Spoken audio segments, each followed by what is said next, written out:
Hi, I'm Bart Everson. I'd like to say a few words about exploring Gaian practices.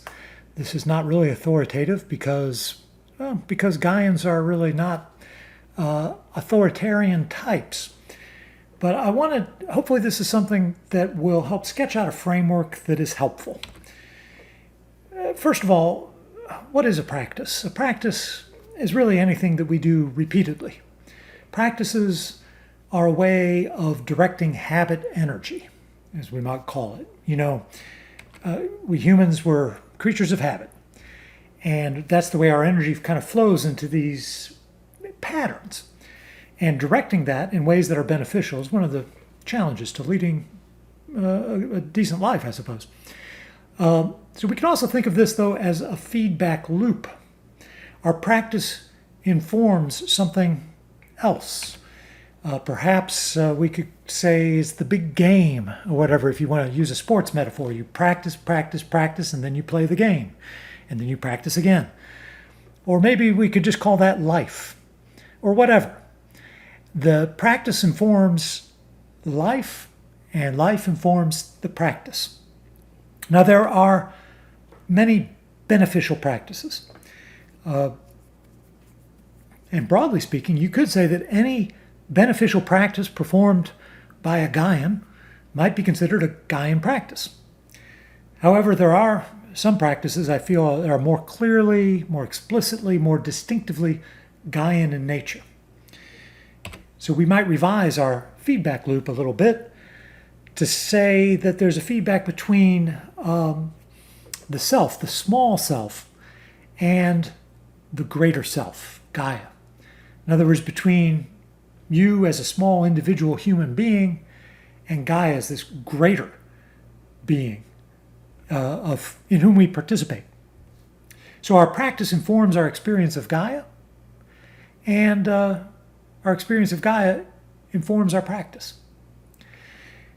And we can go a little bit further, be a little bit more explicit about that, and say that a practice is Gaian if it fosters love for Gaia, if it fosters devotion to Gaia, if it increases our knowledge, our understanding, our appreciation of Gaia,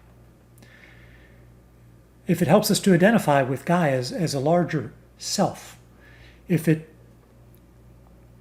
practice that strengthens our bonds, our kind of pro-social bonds with other Gaians, if it promotes health and healing of Gaia directly.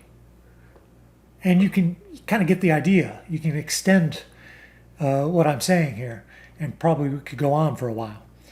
But that might be a rubric for kind of trying to distinguish what makes a practice a Gaian practice distinctively.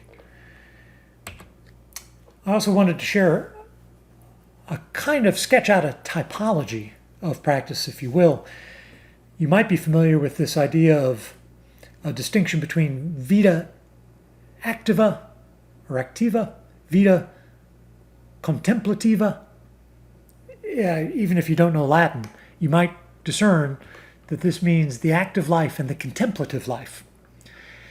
And I believe it was Hannah Arendt who promulgated these terms in The Human Condition and said that in ancient times, the contemplative life was valued as clearly superior to the active life.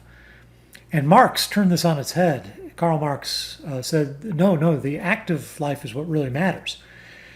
Although Hannah Arendt recognized that they both had value and that they were distinct.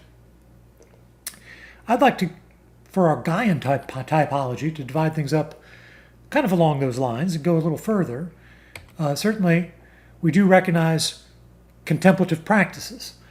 These are actually what most people think of when they talk about a practice in a spiritual or religious context. We're talking about meditation, fasting. In a Gaian context in particular, we might practice the wheel of the year, kind of a series of seasonal observations, or just spending time in nature, not necessarily sitting meditation, but just taking a walk in the woods. And all kinds of various rituals. There's really a long list of contemplative practices.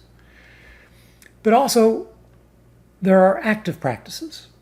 And this encompasses things like activism, direct action, things as diverse as planting a garden or lobbying a senator, getting involved in existing communities. These are things where you're making active changes in the world, so to speak.